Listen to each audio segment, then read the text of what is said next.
Rock Talk is considering meteorology. Jankum Pog meets another Tellarite.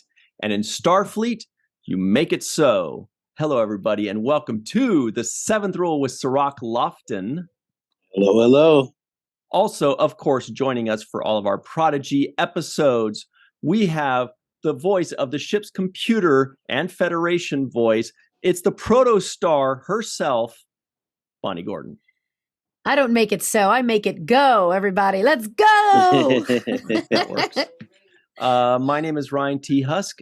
Sometimes I do really long intros. Sorry about that. Today, we're doing a review of Star Trek Prodigy Season 1, Episode 14, entitled Crossroads. And this one was written by Lisa Schultz-Boyd and directed by Steve In Chang An and Sung Shin. How are you guys today? Fantastic. Ready to jump in, dive in, go fast, as Dal would say. Everybody listening in right now, I think this might be the best three-person shirt combo ever. I'm wearing a Voyager documentary To the Journey shirt. Bonnie here is wearing a Captain Proton frickin' shirt. And Cirroc Lofton is wearing my second favorite of his shirts, an X-Men shirt. Pretty amazing. Yeah, we got some good shirts happening. All right. We're such a fashionable group.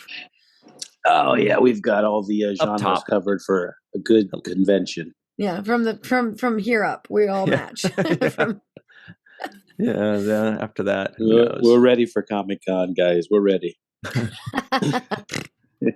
Oh, okay. First of all, you guys, there was a Xindi.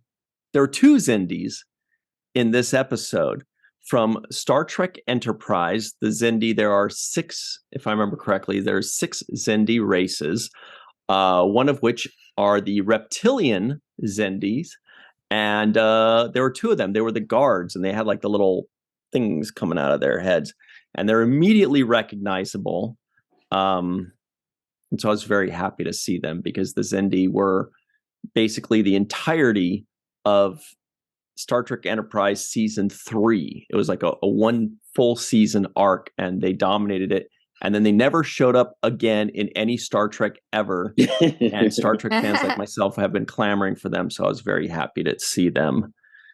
And that's one of the things I love about Prodigy is that they're bringing in so many different alien species and some species that we just don't get to see a lot of, especially when it comes to live action due to like makeup budget and different things like that. But with animation, there's just so much they can do, even if it's just like a one episode, Easter egg of like, look, these species that we've introduced do exist still in the universe and they still serve a purpose. So it just kind of widens the universe and solidifies some of the characters we've already seen. It's one of the reasons I love Lower Decks so much because it's one of the only series right now that has Xindi represented, which I love that. I apologize in advance for my cat. He's back there being very suspicious, and I have a feeling he's trying to get somewhere to knock something down. Knock it down the glass. Yep.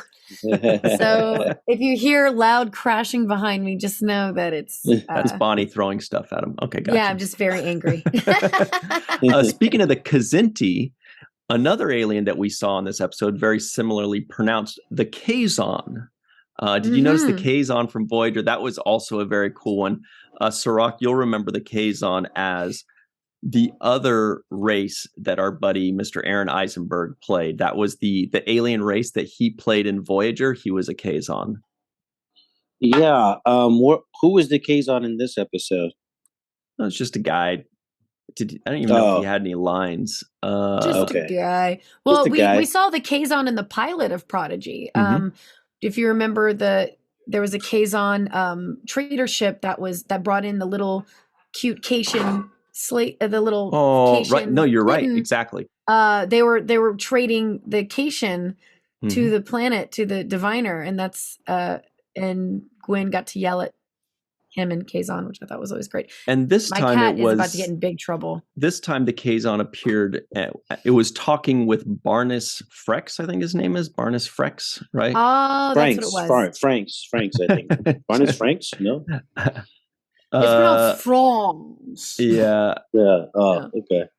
Anyway, so that was the Kazon, but that was the awesome thing. Now there was one other really big thing. I don't know if you want to get into it right now, but there was a character named the Outrageous Okona from Star Trek: The Next Generation. He was in one episode early on, maybe second season-ish. Guess I could look that up. But he was the guy. Yeah, he was the guy that was hiding in their speeder and very much like a Han a Solo character, like a one-man show smuggler, like super cool, you know. Oh yeah. Kind of. Where does that come from? Which episode is that? Next Generation. I'm looking it up right now. It's Next Generation season 2, episode 4. Isn't it the what episode where like he wants to marry? No, it's not. No, that's a different episode. I don't remember exactly what it was, but he was basically the biggest player in the history of Star Trek. He was bouncing, but bigger than Riker, which is and big. Worf was like trying to track him down, and he kept trying to track him down, like in the ladies' cruise quarters and stuff like that. And it was he was just going from one hump to the next. It was pretty crazy, if I remember correctly. So Cirroc will that episode will be coming up at the beginning of season 2. I'm sure we'll enjoy a lot. Riker had to get rid of him. He's like, get him out of here. Wait a minute. Get this competition out of here. There can only be one ladies' man on board, and I play the trombone. Okay, so that's a drawback character. I kind of like that character. Yeah. I love that they bring that. Like, I love that a lot of this new Trek has so many amazing Easter eggs throughout each series of really keeping, the universe alive. I mean, just look at episode 13 where, there he is. That's him right there talking with Data and little Wes holding Wesley whatever was that so was. starstruck by him too. Like he just thought the world of this guy. And the way he was wow. recognizable was because he had an eye patch over his right. Or no, he got the eye patch. The eye patch was later. Yeah. Okay. He didn't have it actually. He looks like the main hero in the Princess Bride. Wesley. Totally. Yes. Yeah, Wesley, coincidentally enough. Yeah. As you wish. As you wish. But he's left. That's what he said. Buttercup. That's what he said to all the ladies on the Enterprise. Yeah. Same thing, huh? Okay. Mm-hmm. Really cool cameo. Really cool cameo. I had no idea about all this stuff, and I still like this episode just for what it was. I didn't, I don't recognize all the Easter eggs. I just go with the story, and to me, like, this adventure is so interesting, and the way they are writing it is so fun to watch as it unfolds. Just the idea of Janeway chasing herself, kind of like, or chasing a version of herself. I think that's so clever. The way they bumped into each other and her kind of piecing together what's going on really quickly, like figuring things out. I'm really excited about that. And I'm also kind of like saying they're not going to get away from Janeway. So how are they going to figure out how to not, destroy Starfleet with this weapon and still get in contact with Janeway and her crew? So that mystery that's lingering out there is so much fun for me to watch them put it together. What I love too is that we're finally getting both sides of the story. You have hologram Janeway and the crew of the Protostar, and then you have Vice Admiral Janeway and her crew, and we're finally getting to see them interact. Obviously, it wasn't how we wanted it to happen. Isn't it so frustrating? Like, the way it falls, where you're just like, just tell them. Tell them. But like, I was with Rock Talk on that too, by the way. Rock Me Talk too. Yeah. Yeah. I was like, wait a minute. The brains. You guys didn't tell them like that. Nobody told them. Yeah. 0 for 4? Yeah, exactly. Each one of them met someone from Starfleet. Yeah. Also, may I just say, I didn't think it was possible. In fact, I actually texted the Hagemans right before we started recording this going, I didn't think it was possible, but you made Murph even cuter? Like, how? I didn't think it was possible for Murph to be cuter. And I haven't seen, I haven't gotten to see like the full episodes yet of Murph's transformation. So this is the first time I get to see what he's transformed into. And I was like, are you kidding me? Now he's even cuter. He has little feet and little hands. and he's like walking around like a toddler. I was like, oh my gosh, no, this is too cute. Except, he needs to work on his butt skills, because I think every time he's landed on the console, he shot something. You know? Ew. Well, I meant like a torpedo, not like a diaper, but I mean, you know, you can think about it that way. They call them torpedoes too, though. Yeah, so. That's true. I've changed many a diaper in my day. It's a red alert situation, that's for sure. Yeah. Ryan's not happy with this. There are like 50 move jokes on. that all flew through my head, and every one of them I was like, nope, shouldn't say that. Nope, don't do that. Nope, leave that alone. No, then moving on. Torpedo launched. No. Flash. Oh man. The very good moments in this episode. I thought Kate Mulgrew did some of her like really. I know it's voice acting, but it was really good, and I enjoyed watching her kind of go through the motions of playing Vice Admiral Janeway. There's a distinction there between how she plays Vice Admiral Janeway and how hologram Janeway is kind of portrayed. So I can see the subtle differences in her performance that she gives. Especially the way she speaks to the characters. You know, obviously she has no knowledge of Dal, or, you know, she has no warmth in her voice when speaking to him in the beginning, because as Admiral, she has no idea who he is. Where hologram Janeway, on the other hand, is, you know, has that relationship with him. But kudos to my favorite scene in this episode was Dal meeting Janeway. Like, it was like him meeting a movie star. You know, like he was so starstruck, and he was just like, you know, he couldn't believe he was meeting the Janeway, which is kind of how I feel when I see Kate Mulgrew anywhere. I'm just like, and I just don't say anything, and then I just look like I'm, you know.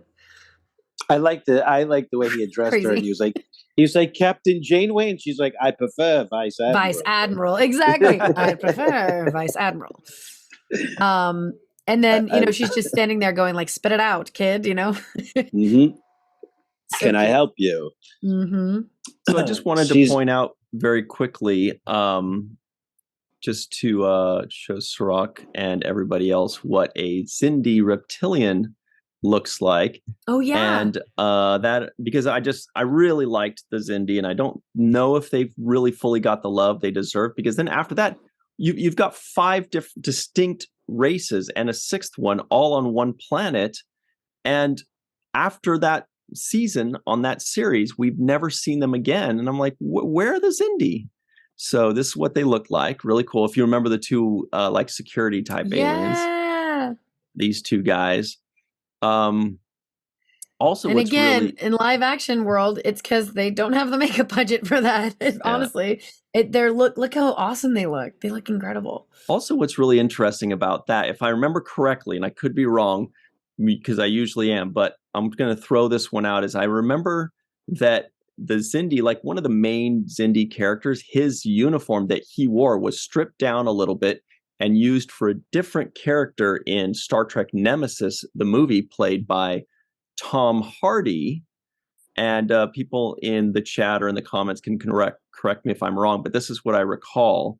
I recall that they repurposed that outfit and used it for Tom Hardy's character in Star Trek Nemesis, but without like those metal things. But everybody can go ahead and correct me. They repurposed the outfit? Yeah. That happens, you know. I guess that's what I remember. There were costumes used on the Quest, the show I was on back in like 2014, that was used in Gallivant, the show Gallivant. So a lot of the armor, like you could distinguishedly see, it's like this is the exact same costume. Yeah, so I like to think that it's the same universe. I wrote down the characters' names. It was Crawford and Lopper. Xindi Crawford. Oh, very good. Boo. All right. Well, thank you for the boo. Appreciate it. Make it even. That's good. That was good. That's pretty good. I remember their catchphrase. They would always say, Marsha, Marsha, Marsha, all these guys. I was about to go, Xindi who? Like in Whoville? Oh, okay. Xindi Lou Who. So who was this Tellarite? I kind of wanted to spend a little bit more time on the Tellarites when they met each other. I thought Jacob was going to have more of a better interaction, and it turned out to be like a real letdown for me. That's the doctor. Dr. Noam, played by Jason he was such Alexander. a jerk. I know. Well, Tellarites, that's what they're known for, though. Tellarites are known for their like jerkiness and their hot-headedness. We just and their don't understand aggressive... the subtleties of their culture. Oh, that's exactly. How they go. With Tellarites, like it's like that. Like they're very abrasive and aggressive. And, they're not. It's like Klingons, but just with less like violence and more sarcasm. They're argumentative. Insults. And they like to debate. Very stubborn. They're confrontational. They're like if they're yelling at you, then they're actually like they like you. Apparently, something like that. Maybe. All right. Yeah, I guess I think the Tellarite just insulted me. I think he likes me.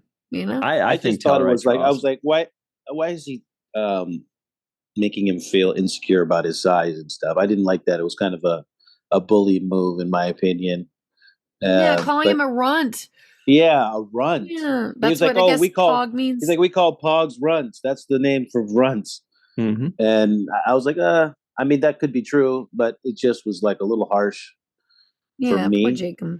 Especially because I felt like even in the Tellarite culture of just being aggressive and confrontational, that there would be some kind of difference between the elder statesman who the doctor is and a young kid like Jankum. So you would treat a kid still like a kid regardless of what the culture is. I would think you would have some softness about it, or less. You wouldn't be as abrasive, in my opinion. And how sad that was Jacob Pog's first interaction with another Tellarite. No, he was so excited. I know. He was so excited. Tellarite. He was like, oh, "This is my chance," and then he doesn't like. That's his one interaction. So now he's just like, "Wow, my people are kind of assholes."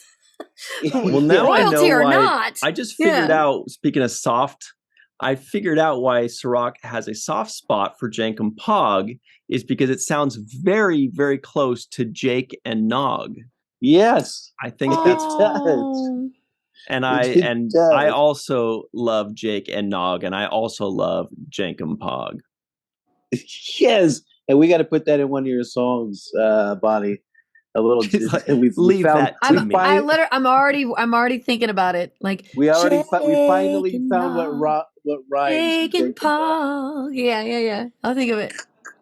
I'm working on it. It's all up here. Well, nice. But yeah, I was a little bit offended by that. Not to mention the fact that even if you are that species, once again, the fact that you're representing the Federation and you've got one of those, medallions on your chest. To me, there's a certain level of professionalism that you would have when you meet a kid. And Jacob Pog, like you keep forgetting because of his voice and mannerisms that Jacob Pog is a kid. I mean, I think in the story they've established that he's 16 maybe in what we would consider, our years. But he's a kid. Like he's a teenager, but he's still a kid. Yeah. And so it's a sad circumstance, the fact that he was treated so that he met the grumpiest Tellarite of all at the wrong time. Yeah, he met a little hottie. They're all kind of hottie. I mean, it's why in the an episode, I think it was like 1 or 2. It's why when they were first trying to get Jake and Pog to join the crew as the engineer, why they're like, oh, that's right, we don't need him. Like, what are you talking about? They purposely switched the conversation around to make him argumentative and to join in. Like, you couldn't get the thing off the ground without me. They switched it on him. Yeah, because they know that he would take the opposite stand just to be combative. They debate just to debate. Well, Jacob didn't let it like he did. It didn't bother him that much because he kept going. Well, no, what do you mean? I'm not sure. I'm not talking. It kind of gave me Danny DeVito vibes, especially, and then when the next character was just like, "Oh, are you okay, kid? Did you lose your mommy or something? Yeah, are you okay, little guy?" And he was just like, "Rah!" Yeah, it was great. Those I'm hoping that they'll eventually soften because they're always debating. They love to argue. They're known in the Federation as the master debaters, and I just think that. Oh gosh! What? No, I'm just saying Cirroc went. I was so on the hook. You had me reeling in. I was reeling in. I'm just saying. I'm hoping there's a. Oh wait, that was going to sound bad. Yeah. I'm hoping that they end up. No, there's we'll nothing I can say now that doesn't sound. Don't say anything. No, it's fine. I'm hoping everybody knows what you mean. Eventually, become friends and Yeah, and Jacob Pog, we've seen his softer side. They will. You know, eventually. We've seen his softer side, and I love that they, play that he does have around his harder, stubborn exterior. There's a softer, sweeter interior side to him. So, and I'm sure that's with lots of Tellarites. I thought that I'm really falling in love with Rock Talk's character. I'm telling you from the beginning, Rock Talk has been my favorite character. Is such a nurturing, sweet, innocent, kind of open to life's mysteries and wonders. And like, I love the fact that Rock Talk is showing so much maternal instinct, like at such this young age when it comes to Murph. And, at one point, Rock Talk was wearing like one of those over the shoulder bags that you wear when you have a kid carrying a baby, Yeah. And I was like, it's almost like a little girl carrying a baby doll, you know, in that way, like the playing mom. Rock Talk. I mean, it's been no secret that Rock Talk's my favorite, and that I've loved every line delivery that Riley has done. But one in particular in this episode was the "We have a development." Like, it's just the way she delivers her lines. That it as a voiceover actor, she does exact opposite of what you'd expect the line to sound like if you were reading it on paper. And I just love how just the way she delivers the lines makes it so interesting and funny. She's so good. And I feel like it just comes naturally to her. I feel like they're just, I feel like in the booth. The same line. Yeah. We have a development. Like, she's so cute. And one thing too about Rock Talk that I love is that, if you go back to I think it was episode 7, Time Amok, where she was alone for so long. Right. And like having to basically just be by herself and like make stuffed animals of everyone, of the crew. It just shows, with her nurturing side being as it is now, it just shows like her not wanting to let go of that feeling of being connected with the others, especially Murph, since Murph's kind of been like her personal, I don't want to say pet, because I want to say like Murph is part of the crew in Murph's own way, however you want to put it. I mean, Murph launched a torpedo, way to go, buddy. But I thought Rock Talk showed development too in this other way. There was a moment when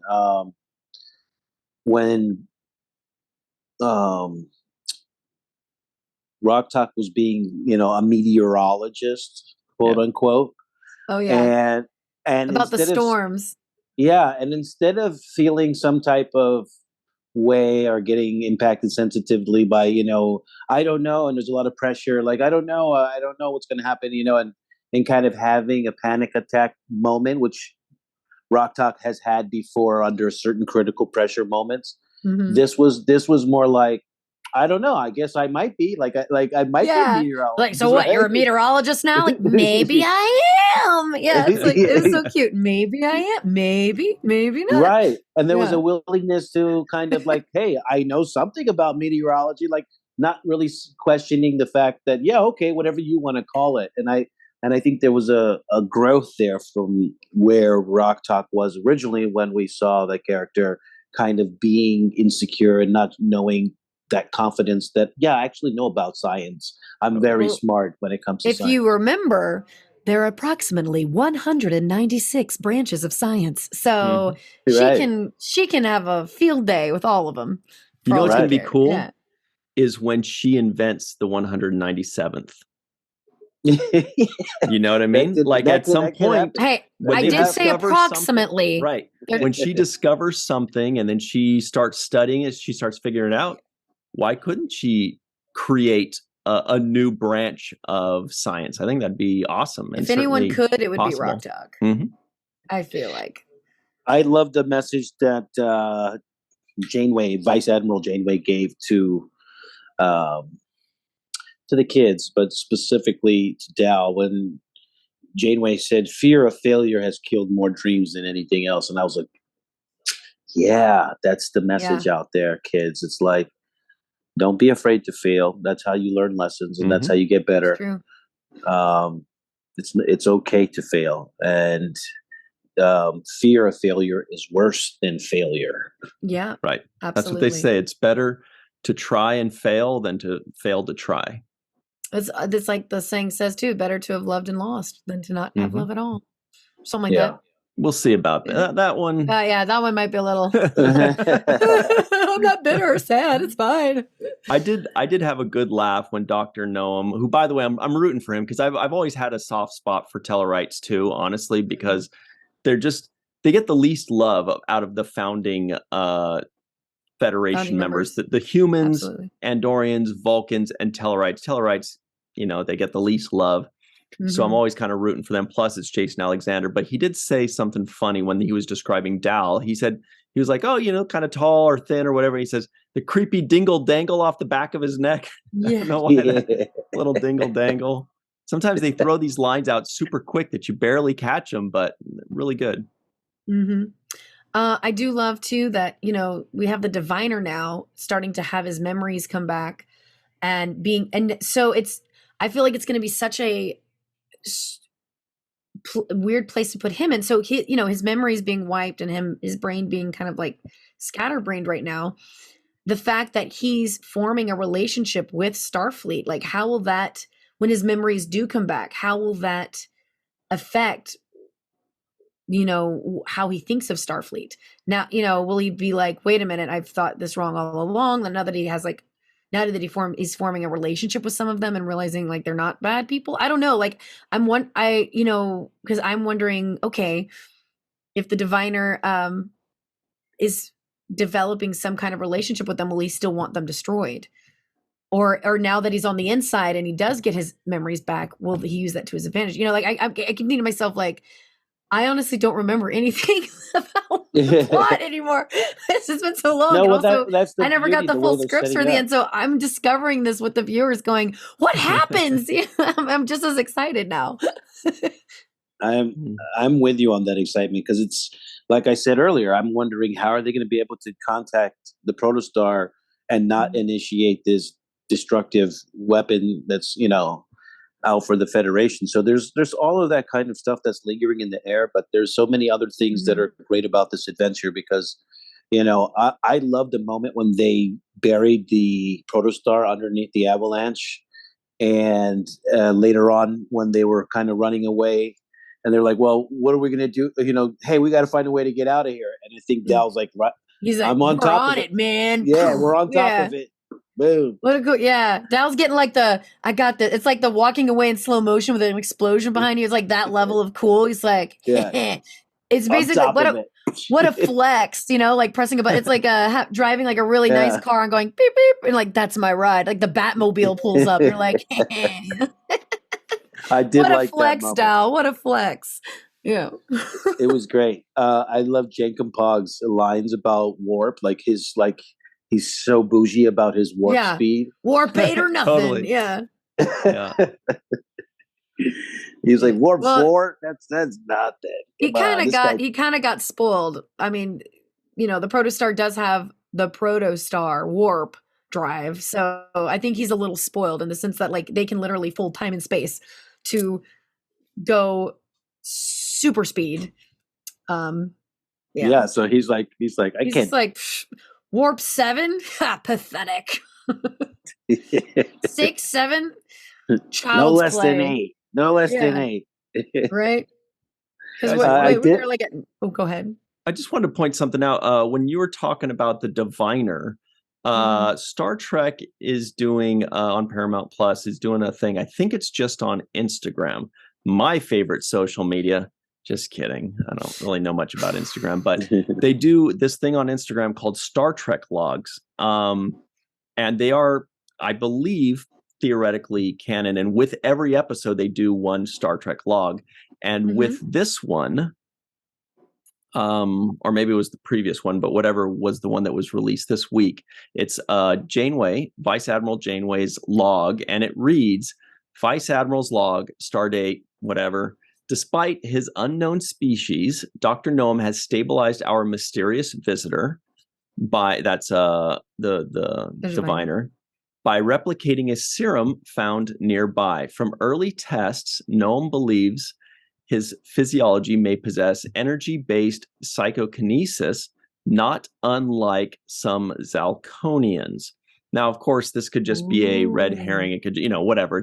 It could be anything. Yeah. But Zalconian is also another alien species from Next Generation. There was a character that they just called John Doe that was a Zalconian, and I think he like glowed or something like that. It's like 5th season. So that is something to consider. Like a glowing, I don't know if they're going to put it man. totally on the nose or just give us a little hint like that. But, it's possible they could be Zalconians or an offshoot of Zalconians. They look different. But anyway, that's just a fun, interesting little tidbit. And everybody go follow Star Trek Logs at Star Trek Logs on Instagram, because those, I do believe, are official and canon. They are official. And Aaron Walke, I believe, writes them and has Kate Mulgrew record them. That's all we need to know then. That's if Aaron Walke writes them, then you know it's canon. Yep. And it's legit. Then you know what to be true. You know what it is. I just hope the diviner is not a cubic Zalconian. Oh, no, yes. Boo, stop. No, yes. No, boo. Yes. Your pain makes us stronger, Bonnie.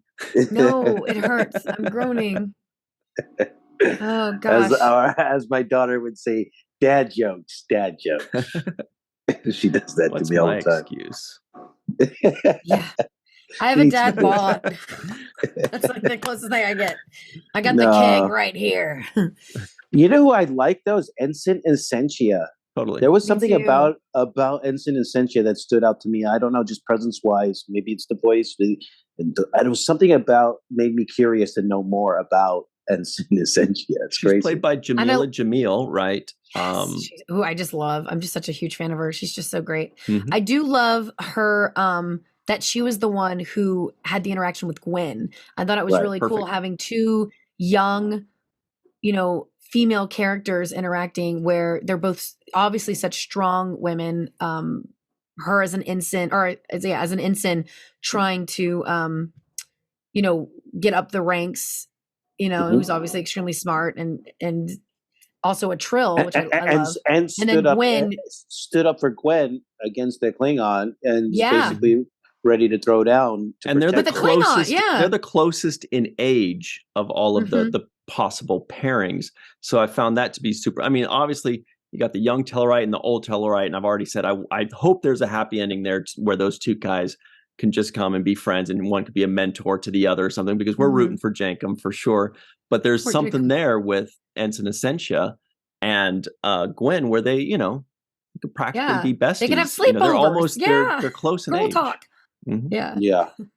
And I was thinking to myself, that Worf knockoff better not reach for Gwen's arm, because he's gonna get his ass kicked. Gwen's got a weapon right there if she wants it to be, and I'm like, he's gonna find out the hard way if he goes any farther than this. Not only that, I mean, we've saw Gwen take down quite a few Borg and all kinds of stuff. With her bare hands, basically, like she is a warrior.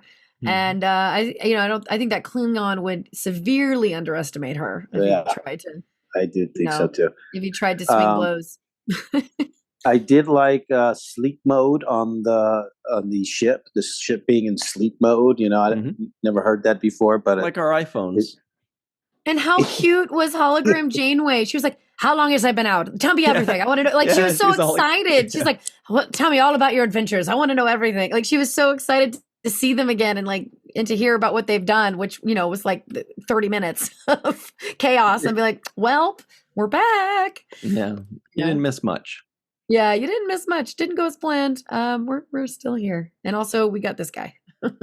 Oh yeah. So by the way. And that's I'm excited to see that dynamic, because now they have a pretty much a smuggling, like illegal vagabond. Vagabond, basically a Han Solo on their ship.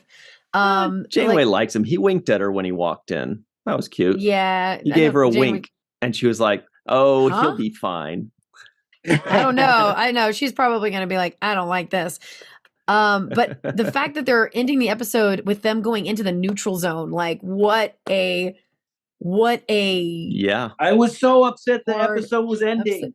I know. That's the thing about these. They're too short. They're too short. Yeah. Right when the episode ended, I was like, what's about to happen? It was 3 Romulan warbirds, and those things are gigantic. If I remember correctly, a warbird is about 3 times the size of a Galaxy-class starship. That's 3 times the size of the Enterprise D. So compared to the Protostar, the Protostar's like an ant, But the Dauntless, that was one thing I loved. Dauntless is the Protostar. With the Protostar, us seeing the Dauntless, seeing them together in the same frame for the first time, we're getting an idea of how small the Protostar is, how compact and tiny it is as a ship, and how huge the Dauntless is. Seeing them together in the same frame, it's like, oh my gosh! And it also gives you the big mama bird going after the little baby bird. Like it gives you that like dynamic of like, here's Starfleet and then here's the Protostar, like running away. So it kind of gives you that same dynamic of like, here's a bunch of kids on this little bitty baby ship with this giant, with everything giant chasing after them. That baby ship packs a punch. That's going to be its secret there. Yeah. So I missed the Dauntless naming.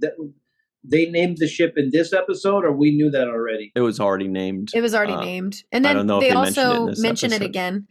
They do mention it. Hologram Janeway is like, you have the real me chasing after you, and a like Dauntless class, thing. And it's called the Dauntless, I believe, as well. It is. Why not? The other thing is, and I've said before, and I think Cirroc has certainly stated this as well, and Bonnie, you seem about the same, but I'm not big on the ship porn. Like some people go nuts for like ships and stuff, right? I'm less about that kind of stuff, although I do think it's cool. But every time they start an episode with this establishing shot of the exterior of a ship, it looks so freaking gorgeous. It looks almost like live action real CGI. When you're first coming in, you're just like, God, that looks beautiful. And then they go into the ship and it's animated people. But I'm always so impressed with how great those ships look, especially on the exterior. They look sleek and they're beautiful.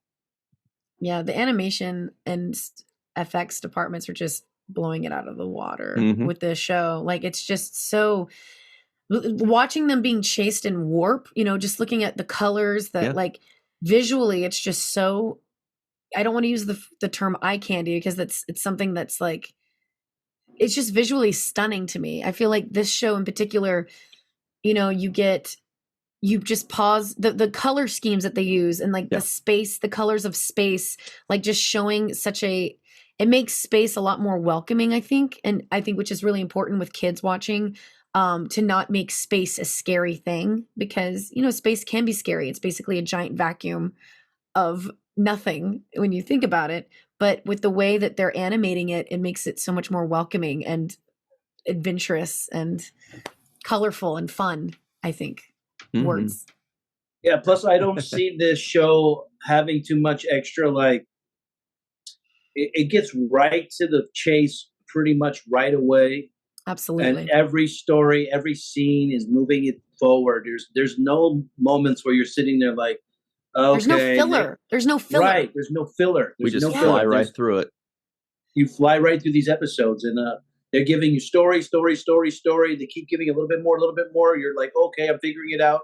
Adventure. And then it ends like right before you want more, This is going to be one of the best shows to binge watch when they're all said and done. Oh, yeah. Absolutely. Super binge watch. I plan on going back and watching every single one in tandem. I was thinking the same thing when I was watching this time. I was like, you really could just watch this all the way through, like tasty nuggets of goodness. And each one, just leads into the next and it's all beautiful. It almost, and earlier I was thinking, Cirroc, when you were talking about, like I'm seeing these references and as a nerd, I'm catching these references. Other people are catching a lot more, I'm sure. And they're yelling at their screen because I'm like only kind of half glossing over this stuff that I barely remember.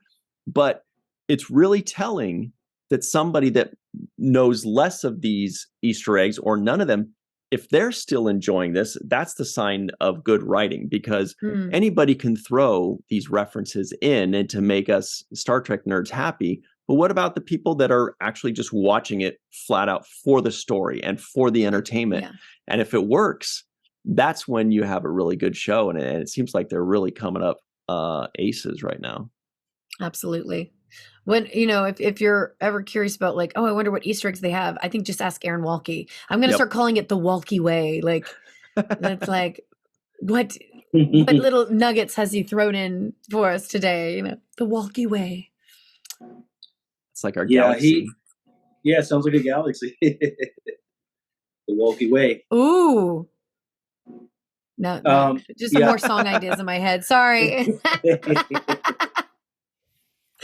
No, he's definitely got a full understanding and grasp on Star Trek and what it means, and he makes so much references and just knows the pace, the storylines that are going to be interesting.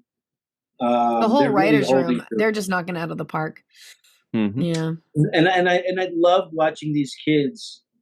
It's like this is actually the first show that shows Star Trek and Starfleet from an outside perspective.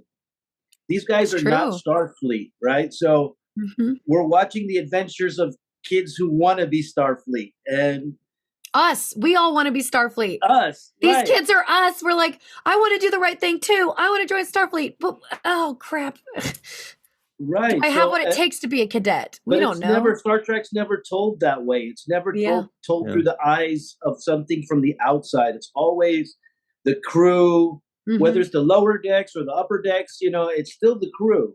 And it's still, the allegiance essentially to the training and the history of Starfleet.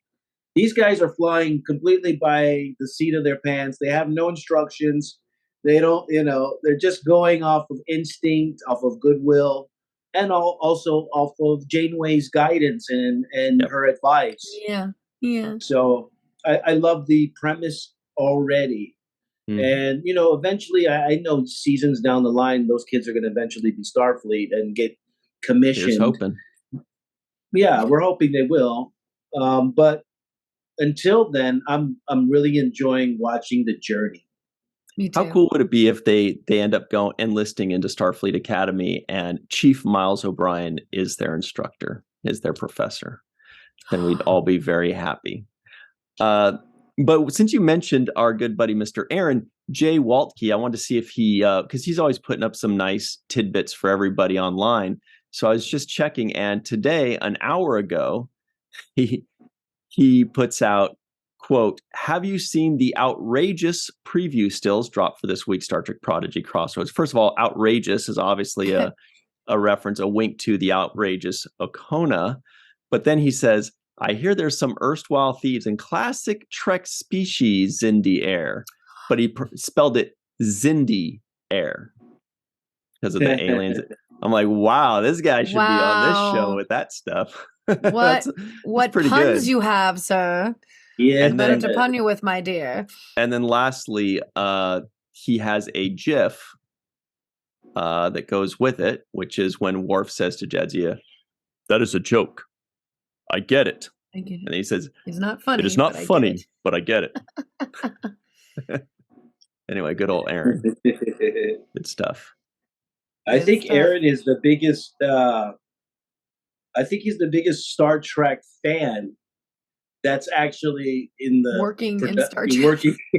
I think he might be. He might be absolutely. Close. I'm going to give Mike McMahon because he loves Star Trek. Oh yeah. As well. So I'm not going to discredit his love for it, but I don't know, man. As far as knowledge and just actually loving the franchise, he's up there with the best of them. Absolutely. I feel like totally. And it shows. I feel like this show in particular, there's so many people working on it that love Star Trek that I feel like that's why it gets so much heart behind it and why it is so special. And as someone who's also a Trekkie that is lucky enough to be a part of the show, regardless of, this, the small part of what I get to bring to this show, like I'm literally and Bonnie so was in honored. this episode, guys. Yep. I was. The credits might not say it, but Bonnie was in there. I heard her. I swear. It might be fixed by who knows. What was your line again, Bonnie? Torpedo launched. That was it. Yep. Murph. Blue check. Murph's got back, man. Murph's got back, and the little Murphy butt just launches all kinds of stuff. You know, I feel it. So, if you remember when they first discovered the ship and they were trying to find the pew pew pew button, Murph falls on the console and launches the torpedoes and the phasers. So when Murph launches torpedoes, it's pew pew pew. Phasers. when he does the phasers, it's a lot of pew pew pew all up in the diaper. It's a pupy diaper. Anyway, there's a lot of toilet. I just want Murph to keep getting cuter, and then eventually his final form is like a kitten, and then I'll be happy. Basically, the Cation from the beginning of the. We have got to. There's no way. I refuse to believe that we've seen the end of that Cation. There's no way. They're not going to create something that freaking adorable and not bring her back at some point. Otherwise, we're all just going to start making demands for season 3 or something. We're going to be like, sorry, you Cation or rewrite. First of all, let's already make demands for season 3. Obviously. A Cation. It'll be called a Cation because it's a kitten. A petition Cation. Second, I feel like that Cation has started a revolution and has now taken over the Delta Quadrant. And next, when we revisit it later, it'll be like, you know, maybe she'll be the bad guy. She's the villain of season 2. She's the villain. She's like taking everything over. Yeah, it's like, oh my gosh, she let power go to her head. Now she's taken over. I want like her an to be entire the army member. of miners. I want her to be the 7th member of the crew, honestly. I want her to be the one. I feel like when the pilot episode happened, or when they take off in the ship, I think everyone was just so mad. Like, they left the cat. You know, it's like that. Whatever happened to save the cat? Yeah, I was about to say it's that old Hollywood trope. Like, no matter how bad a villain is, if they save the cat, like there's always some kind of morsel of good. Save the cat. Eventually, you'll see her later. Well, honestly, let's just put it this way: the cat saves herself. Hell yeah! I feel like that cat took care of herself. Like, as soon as she had that thing off her ankle, it was all hell. Yeah, that you can't draw something that cute and just let it go. Yeah. Revolution! My cat's probably freaking out going, whoa, that was realistic right there. I can do a pretty good cat, and I can do a good baby cry. I've done we got to hear the baby cry. I've done quite a few babies in my time, and that did not come out correctly, but like cartoon voice wise. Oh yeah. Since we're talking about diapers and Murph's torpedo launching, wow,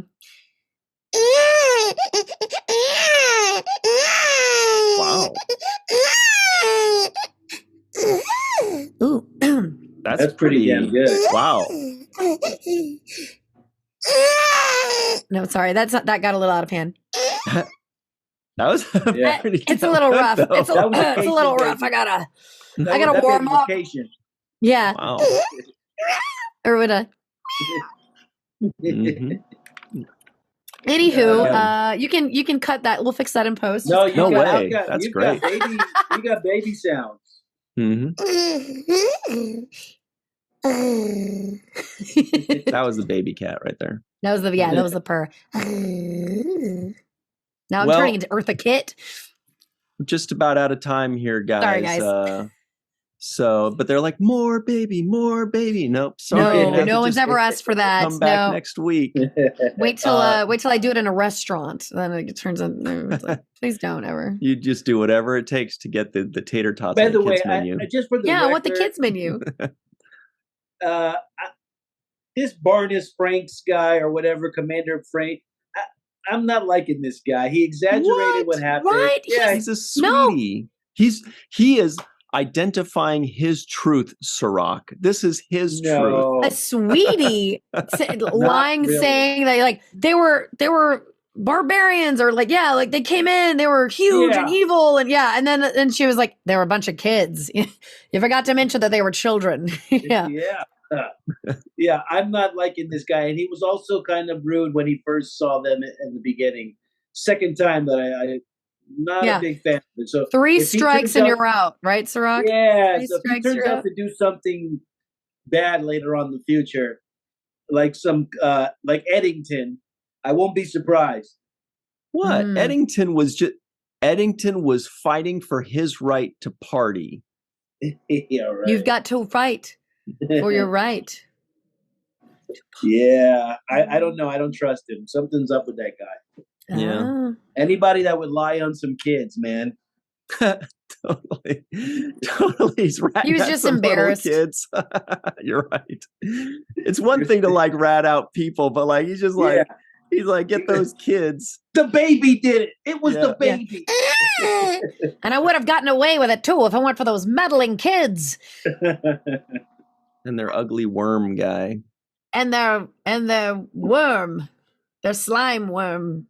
Mm. Yeah, oh, by the way, one of my favorite lines too was when Outrageous O'Connell or whatever comes out of the hatch and he's like, well, this is awkward. Yeah. It was just a nice little fun. I laughed for that one. It was great. I love how they now have like a stowaway, you know? They're smuggling a smuggler. You're right. Yeah. Mm-hmm. They got a ragtag group. It's good. It's getting fun. Mm-hmm. You guys have any final thoughts before we say adieu until next week? Next episode should be great because this whole Romulan treaty, act of war stuff has gotten my interest peaked. So right, I'm looking forward to the next one. And how cool is that you know, kids watching this are now getting to see, you know, they're really getting into the meat of Star Trek, and now kids are discovering who the Romulans are. You know, the neutral zone, like all of these terms that we're all so familiar with. Now kids are hearing, and I don't know, it's just, this show is so great with introducing Star Trek to a younger generation that I just can't wait for them to now watch other series and recognize what's happening. Like they're going to be able to understand, you know, oh, there's the Romulans, there's the neutral zone. Like they're all going to understand this because of Star Trek Prodigy. And I just love this show so much. And now we're getting into some meaty war. The neutral zone. I hope they have like toys, like action figures for the kids to play with, so that way, like you've got the crew, but then you've also got Vice Admiral Janeway's crew, and you can also get some Xindi toys, and you can also get some Kazon toys. A little toy.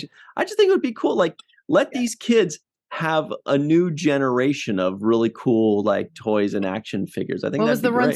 I want the Xindi Lauper version. Beautiful. I definitely want to see the Protostar toy. I think that would be really cool. That Protostar looks really dope. Yeah, the ship is so fun. It's so beautiful. It's beautiful. And, it's beautiful. I would love a replica of that ship. I would put that on display. It has its own kind of shape from when you look at it from the profile or from the straight ahead. It has its own kind of elliptical kind of shape that's it looks pretty. It looks very pretty. Pretty ship. That's a nice ship. Look at that aft. Nice ship. Yep. Bonnie's like, thank you, because she's the ship. Thank you. Yes. Sleek. I am very sleek. All right. So I'm excited. Let's go ahead and give a very special thanks to some of our friends. Their names are Homer Frizzell, out in Walter Koenig's former apartment building or apartment complex, I don't remember, in New York. Dr. Marie Segal, also in New York. Eve England, out in Wales. Yvette Blackmon-Tom, Carmen, a.k.a. Skillet. Timothy Baum, a.k.a. Grandpa One. TJ, Jackson-Bey, out in Missouri. Bill Victor Arucan. Titus Mohler, Darlena Marie, John Mann, Dr. Muhammad Noor. Stay tuned for more on that one. Tierney C. Diekman, Anna Post, Rex A. Wood, Anil O. Palat, Erica Strom, Joe Balsarati, Mike Gu, DQ, Neil Akasaka. That's a good guy. We like him. Justine Norton Kurtzen, Dr. Stephanie Baker, Carrie Schwent, Faith Howell, Edward Foltz, Radek Orszewski, out in Southwest Poland, everybody knows, Henry Unger, live from Tokyo, Matt Boardman, and of course, Dr. Susan V. Gruner. Dun, dun, dun, dun. All right. I think that's about it, right, guys? Yeah. Man, I am happy when it's Prodigy season. Prodigy season is good season. Way better than Wabbit season. You're trying to get us to say duck season, right? Not gonna happen. All right. Thanks very much, everybody at home, for joining us. We hope to see you again next week. Keep the conversation in the comments section below. Please be sure to give this video a like if you're listening in. Give it a 5-star rating. Leave some comments and tell your friends. And if you don't have any friends, hey, we'll be your friends. Tell your enemies. Share it with everybody, whatever. Thanks very much. For Bonnie Gordon, myself, and Cirroc Lofton, for Mr. Aaron Eisenberg, we will see you next time. And always remember the 7th rule.